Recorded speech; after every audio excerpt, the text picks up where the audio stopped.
Welcome to the Great Detectives of Old Time Radio. From Boise, Idaho, this is your host, Adam Graham.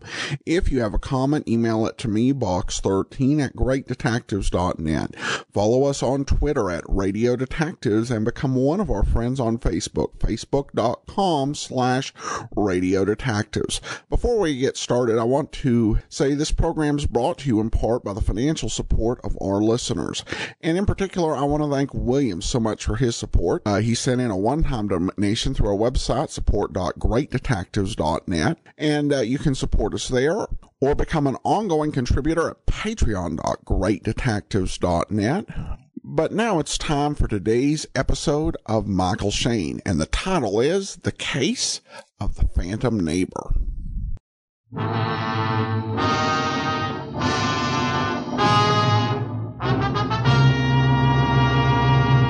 There he was, squinting down the gun barrel at my throat. I was wishing I'd taken Lefebvre's advice and kept out of the whole deal. Then I saw his fingers start to tighten on the trigger, but all I could do was stand there, helpless, knowing that in one more second, death would be flying my way.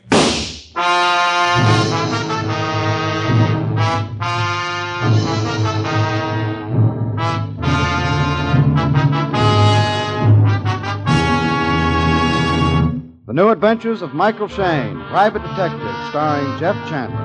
Michael Shayne, reckless, red-headed Irishman, is back again in his old haunts in New Orleans. This is your director, Bill Russo, inviting you to listen to another transcribed episode, which we call The Case of the Phantom Neighbor.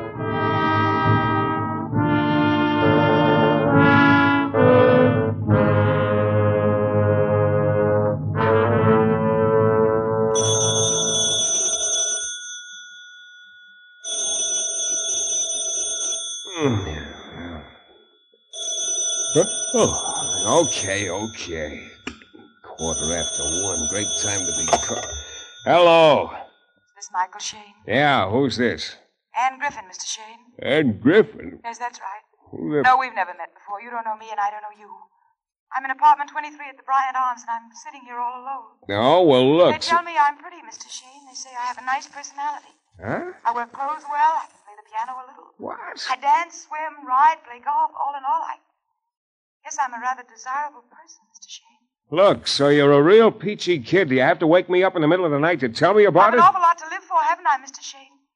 I have a boyfriend named Tom and a car and everything a girl could want. Isn't that fine? Isn't that just fine? Aren't you glad for me? Look, maybe you know what this is all about, but believe me, I don't. Unless it's someone's quaint idea of a joke. Joke? Yes, I suppose it is a joke. A big one. Do we both laugh together, Mr. Shayne? Oh, now, look, let's both be calm. All I want to know is one simple thing, one little tiny thing. Why did you telephone me? I picked your name out of the book. Wasn't that nice of me, Mr. Shayne? Because now you're lucky. Just think, you'll be the first one to know. Know what? I just killed a man, Mr.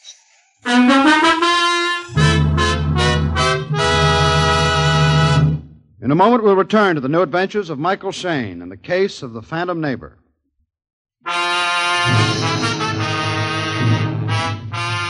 Well, I thought I'd heard just about everything. But when a bitter young lady named Anne Griffin telephoned me at 1 a.m. to tell me she'd just killed a man, I felt like I'd just been slapped in the face with a wet towel. I pulled on my clothes and beat it over to the Bryant Arms. The door to apartment 23 was unlocked. I went in. Anne Griffin was sitting in a chair, staring at the wall. On the floor at the other end of the room, a man lay face down, dead. Hello, Mr. Shayne. Hello, Anne. Thank you for coming. Who is he?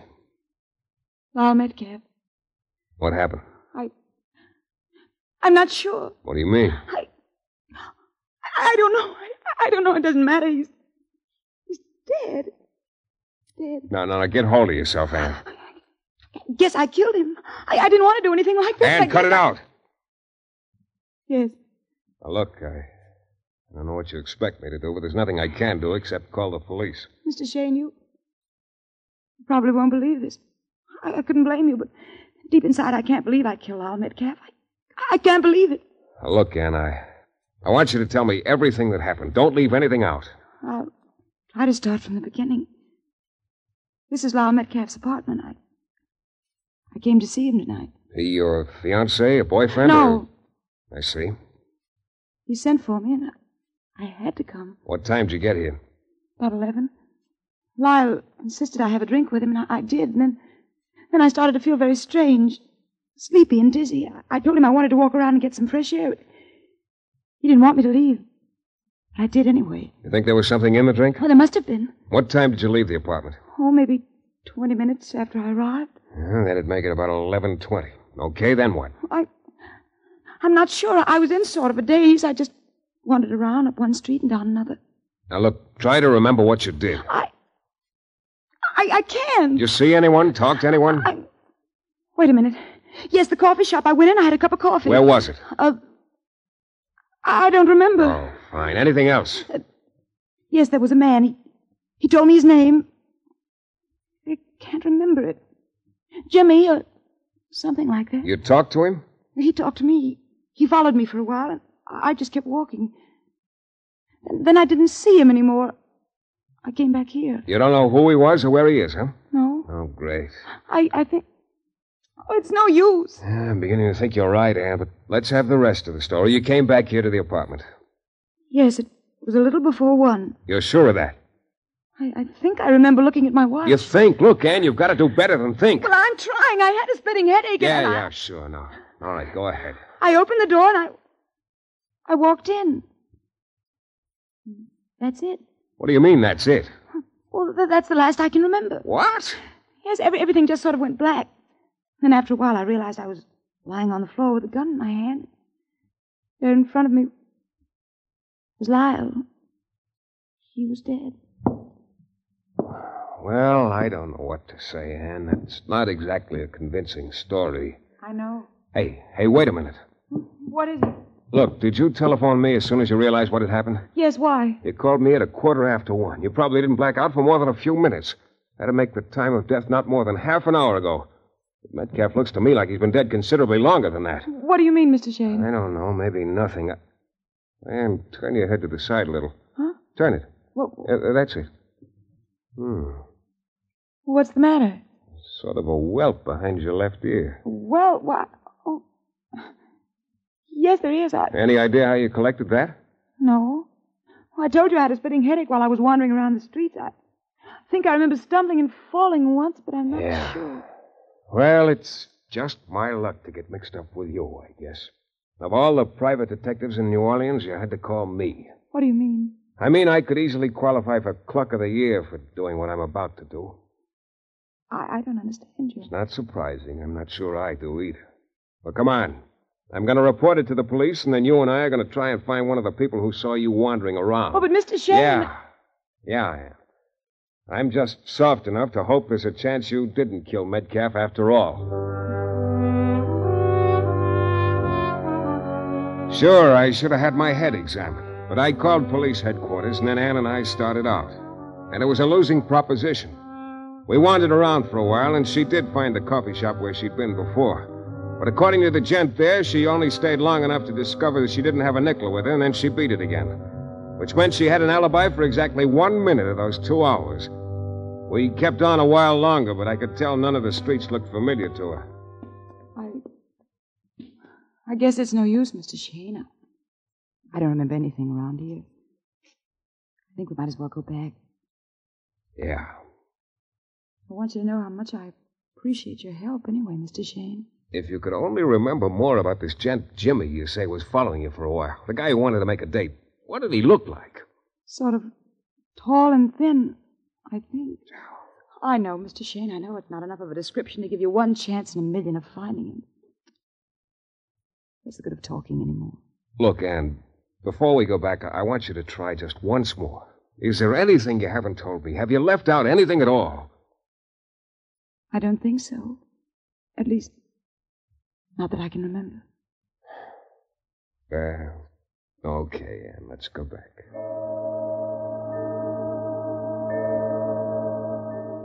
We went back to the Bryant Arms, and neither of us was very talkative on the way. I opened the door to apartment 23, and we went in. Metcalf's body was still on the floor, but the chair right beside him was now occupied. Hello, Shayne. Oh, hello, Lefevre. Miss Ann Griffin with you? Yes. This is Inspector Lefevre of Homicide, Ann. Yes. That private eye badge getting a little heavy for you? What do you mean? I mean, maybe we could give you a lift and take it off your hands. Now, look, Lefevre, I reported the murder, didn't I? Yeah. And then you and Miss Griffin here decided to have an evening on the town, maybe. Please. Look, Lefevre, I was just I'll trying save to... it, Shane. I want to question Miss Griffin first, but I'll get back to you again. You can count on it.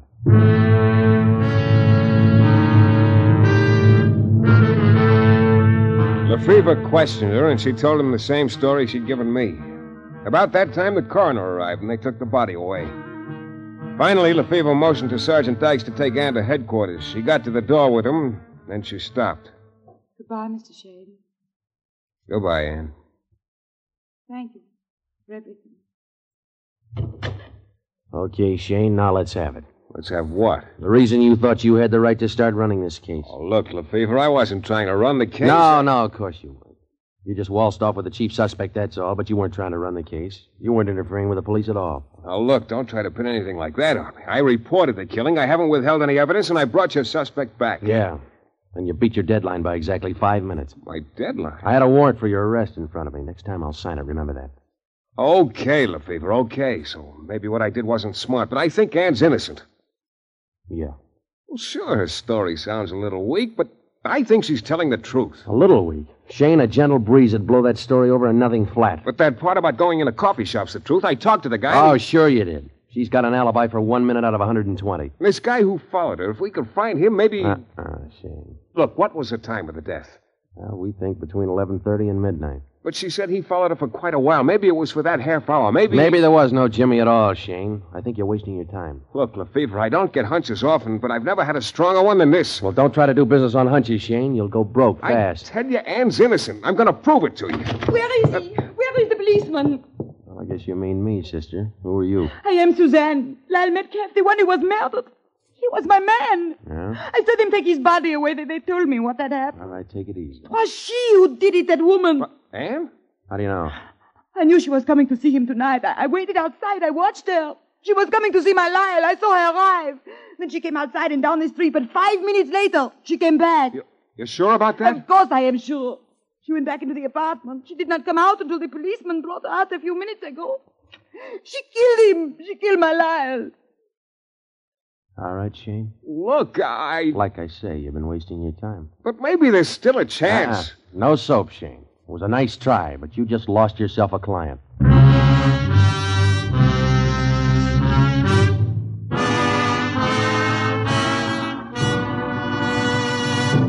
In a moment, we'll return to the new adventures of Michael Shayne and the case of the Phantom Neighbor.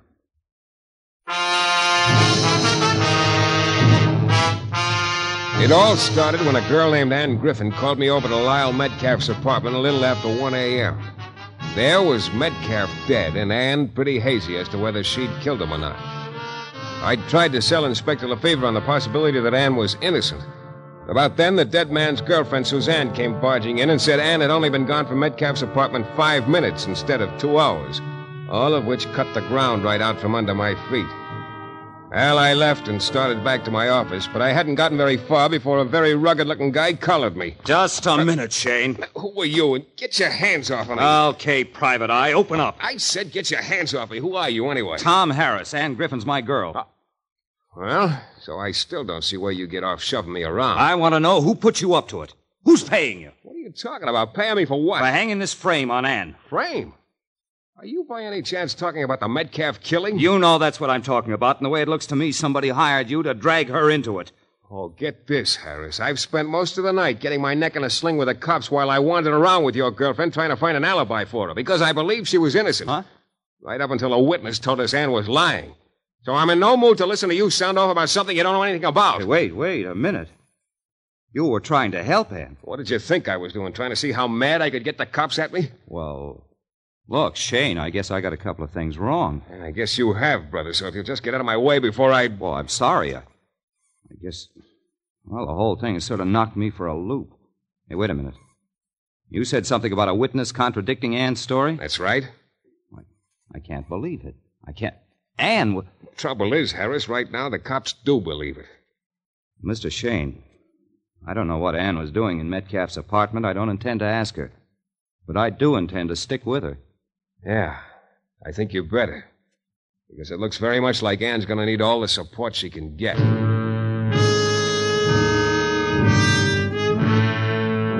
I left him standing there looking slightly sick. I went home to bed.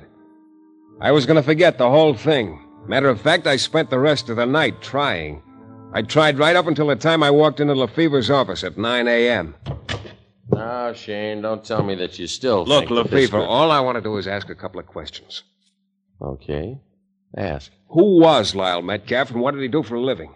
He was a gambler. Incidentally, he was killed with his own gun. Oh? Who did he run around with? Usual crowd. Eddie Zernial, couple of lesser lights. Eddie Zernial, huh? Oh, nice boy. Yeah. Rumor is that Metcalf had been pretty lucky lately. Winning big, huh? Anyone know who he'd won from, or whether he'd been able to collect? No? Well, look, maybe that could have something to do with it. Maybe somebody paid off Metcalf with a slug instead of dough. Someone like Zernial. Well, it's a pretty theory, Shane, but it doesn't have anything to do with the fact that Ann Griffin's our number one suspect.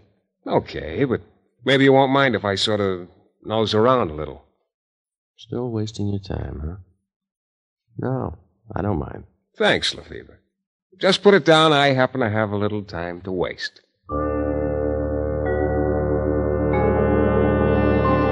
My first stop was at Eddie Zernial's, Metcalf's gambler friend. Zernial was alone at his desk with a polite smile on his face and a coin in his hand.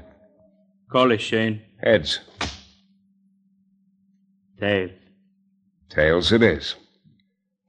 Lyle Metcalf got himself killed last night, Zernial.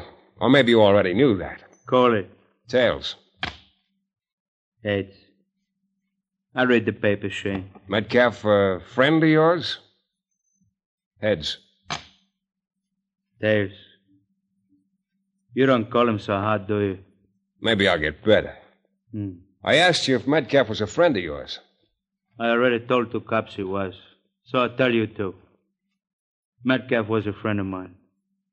That make you happy? Heads.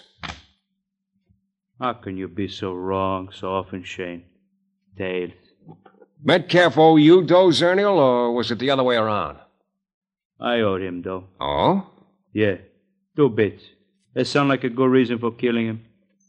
Tails. Well, you're consistent, Shane. You call him wrong every time. Maybe that means you should quit trying to call him at all. Get it? Yeah. On the other hand, maybe it means you should quit using that second coin you've been hiding in your hand. Get it? Well, aside from a lesson in coin flipping, I'd gotten nothing from Zernial. I went over to Metcalf's apartment and wandered around for a while. Just about to give up and leave when it hit me. I'd been in his bedroom, and all of a sudden I realized I'd been staring out the window. What was outside was a narrow air shaft, and 4 feet away was another window. The apartment on the other side of the building that backed up to the air shaft. I stared across the shaft, but there was no sign of life in the other apartment. I beat it down to the manager, but it got me nothing. The apartment had been vacant for 3 weeks. Well, about then, my head was feeling very bruised from the stone wall treatment. I started down the hall of the apartment house, turned the corner toward the front door, and ran right into Lyle Metcalf's girlfriend, Suzanne. Well, what are you doing around here, Suzanne? Why, I live here. Here, in this apartment house? What is wrong with that? Nothing. What apartment do you live in? 26. Now, I must go. Get out 26. of my way. That's around the corner from Metcalf's apartment. Why? Incidentally, there's something I wanted to ask you about the story you told Inspector Lefevre last night. I have nothing more to say. You told him you'd been watching Metcalf's apartment all evening. Where were you watching it from? Oh, let me Where go. were you? My apartment. Now, let go of me. Oh, no, you can't see Metcalf's apartment from yours. No, I mean it was from the street. Oh, no soap, Suzanne. The cop on the beach said there was nobody outside. I mean that I Yeah, you were lying, Suzanne. No, I tell you, I saw You're her. lying. You weren't in any place where you could watch Metcalf's apartment. I say let go of me. You have no right to... I've even got it figured out why you were lying. You knew Ann was coming to see your boyfriend. You got jealous. You figured you'd try to hang it on her if you could, right? I have nothing more to say to you. Lefevre. Shane, you're a big bully. Look, did you hear what Suzanne just admitted, Lefevre? She was lying when she said Ann was only away from Metcalf's apartment 5 minutes. Yeah. You probably caught her off guard with all that fast talk of yours and the bluff about the cop on the beat. Well, then that ought to prove It that... proves Suzanne was lying, Shane, that's all. But just... Shane, look, Ann still doesn't have any more of an alibi for those 2 hours than she did before. Now, if you can turn one up, good. I'll give it a listen. But don't bother coming around unless you can. All of which left me no better off than before. Obviously, the only alibi Ann could possibly hope for was the tall, thin gent, Jimmy, We followed her around for a while trying to get a date with her while she was out walking. But I'd realized a long time ago that the odds against finding Miss Jimmy were just about 1,000,000 to 1. So by the time I got back to my office and pushed open the door, I couldn't have been feeling any lower. I started for my desk, but the chair was already occupied. Well, you're Shayne, aren't you? Yeah, who are you? Name's Jimmy. You believe in making yourself at home, or... Hey, wait a minute. Let's have that again? I said my name's Jimmy. Oh, no, it just couldn't be. Sure. I'm the guy who followed Ann Griffin around the streets last night. Well, I'll be... So I break my neck trying to find you, finally give up, and you walk right into my office. I read in the papers what the girl said about a tall, thin guy named Jimmy following her around. She's right. It was me. So I thought I'd better show up, help her out. Hey, look. You have any idea how long you were following her around? Sure. From a little after 11 till past 12. Are you sure about that? Sure. I'd stop her and talk to her a while, and she'd start walking again. I finally gave up. I figure when it's that tough to get a date, it ain't worth it. From a little after 11 until past 12. Yeah, that does it. Does what? It covers Ann for the time of the killing. Oh, brother, you don't know how glad I am you dropped in. 'Cause you've done a lot more than just help Ann. You've saved her life. Jimmy and I headed for police headquarters. He told his story to Lefevre, and 20 minutes later, Ann was out of jail. Her boyfriend, Tom Harris, called for her, and it looked like my job was just about over. Come on, dear. I'll take you home. Never mind, Tom. I'll just get a taxi back to my apartment. Look, it's late. Please, Tom, I'd just rather be alone for a while. Oh. Well, sure, Ann. Okay. Mr. Shayne, after everything you've done for me, saying just thank you is so inadequate. Thank you. Sure. You probably think I'm a prize heel, Shayne, for acting the way I did after Ann was arrested. I can understand how you felt, Harris. You know, I'm really not such a bad guy when you get to know me. Oh, glad to hear it. And if there's anything I can ever do, well, you know. Yeah. Well, I kind of like to get back to my apartment. I'm just a little tired. Goodbye, Mike, and goodbye. So long, Ann.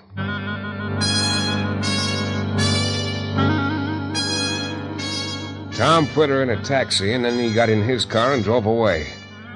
I just stood there in the shadows, feeling tired, being glad that Ann was in the clear. I was just about to start for my car when a black coupe passed by, going slow. It looked like the coupe was following Ann's taxi. The guy in the coupe was Jimmy, the witness who'd cleared her a few minutes ago. All of a sudden, I got a real shaky feeling about Ann. I got in my car and followed Jimmy. He pulled up in front of Ann's apartment and went inside. 2 minutes later, I followed. I climbed the stairs, went down the hall, and stopped in front of Ann's door. I could hear voices. Then I heard Ann say, "It's all I've got right now." I opened the door fast. There were Ann and Jimmy, and Ann had some money in her hand. Mr. Shayne, what are you doing here? Well, so it's payoff time. Hey, Ann? Oh, Mr. Shayne, Congratulations, baby. You had me fooled, but good. I know what you're thinking, but you're You wrong. really made a sucker out of me. So you're the one who owed Metcalf dough. You killed him, then hired Jimmy here to be your alibi. That's not true. You've got to believe me. No. Look, baby, it doesn't matter whether Shayne believes you or not. He's checking out as of now. Huh? Yeah. I got a real nice setup here, Shayne. You or nobody else is going to spoil it for me. This gun is going to make sure you don't. Right now.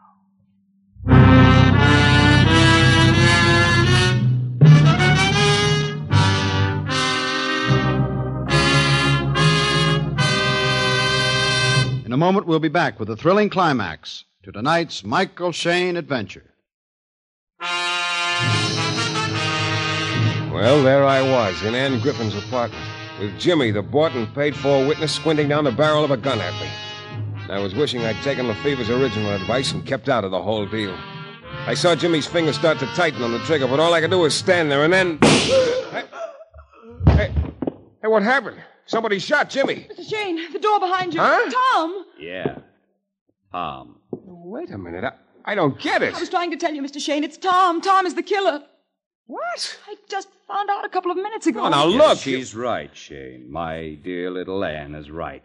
So you're the one who owed Metcalf the dough, Harris. I didn't know that then, Mr. Shayne. When Metcalf called me, he told me Tom was in trouble with him and I could help by coming to Metcalf's apartment. But then when he put something in my drink, I knew I had to get out of there in a hurry. Wait a minute. I don't quite get where this guy Jimmy fitted into the deal. He followed me while I was walking around. That was the truth. But what I didn't know was he followed me back to Metcalf's apartment. He started to leave, but then he saw someone crawling across the air shaft out of Metcalf's apartment. Namely, me. Well, I guess when Jimmy read the newspaper the next morning, he could piece together what had happened. He was afraid to try to blackmail Tom. So instead he got you released from jail so he could blackmail you, huh? I didn't know what to say when he came to me just a few minutes ago. I thought if I could stall him... Yes, my dear, and speaking of stalling, there's been a little too much already. Well, Harris, it was a pretty workable idea, wasn't it? You watched Metcalf's apartment from across the air shaft. When Ann left, you crawled across and killed Metcalf. Then when Ann came back, you knocked her out and put the gun in her hand. Look, I said there'd be no more stalling. You know, Harris, you told me a little while ago you weren't such a bad guy when I got to know you. Don't come any closer, Shane. You were right. You're a real keen kid. Framing your sweetheart for a murder you'd committed. Get back, Shane. Get back. He was still standing in the doorway with the door half open. It was now or never. I dove in low, hit the door, and it crashed into his gun arm. The slug whistled past my left ear. I brought my fist up and connected with the gun. It flew out of his hand and across the room. He turned and ran down the hall. I pounded after him. He went down the stairs 3 at a time and increased his lead. Then just as he got to the bottom and headed for the front door, a foot shot out of the shadows and hooked his ankle. He spread-eagled in the air, came down hard, and lay still. Lefevre. Yeah, he was really in a hurry, wasn't he? Yeah, he had good cause to be. Well, it just goes to show you, Shane, never hurry. Harris probably got a broken nose right now because of that. Yeah, that'll be the least of his worries from now on. He's your killer, Lefevre.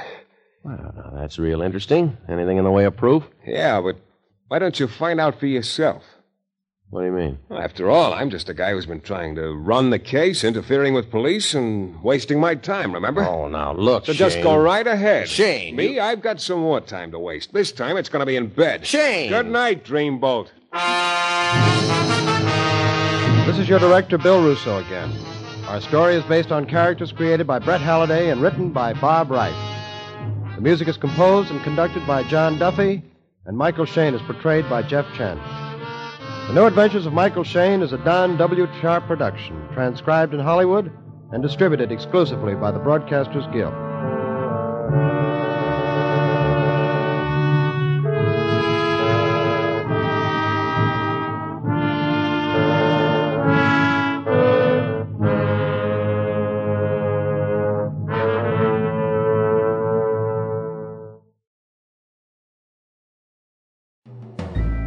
This is Andrea J. Graham, author of the Web Surfer series. Oh, and a Madam's Wife.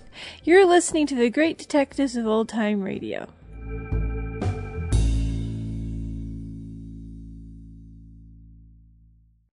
Welcome back. Well, I think Lefevre did have reason to be angry at Shane in the first part of the episode, though he once again shows up to bail out Shane at the end. He's practically Mark Donovan at this point from The Adventures of Frank Race. Well, our first listener comment is an email from Joel, who comments regarding episode 1995, another dumb episode where the hero gets bested, beaten, and used. The plot is a poor excuse for an episode. Shane can't be over soon enough for me, please. I do have good news for, well, at least Joel, and that is that there's actually only one more week of the New Adventures of Michael Shayne, and then another week of the ABC version of Michael Shayne after that. Well, that will do it for today. Join us back here, as I said, next week for the last of the New Adventures of Michael Shayne. And then join us back here tomorrow as we present The Private Files of Rex Saunders. In the meantime, send your comments to box13 at greatdetectives.net. Follow us on Twitter at Radio Detectives and become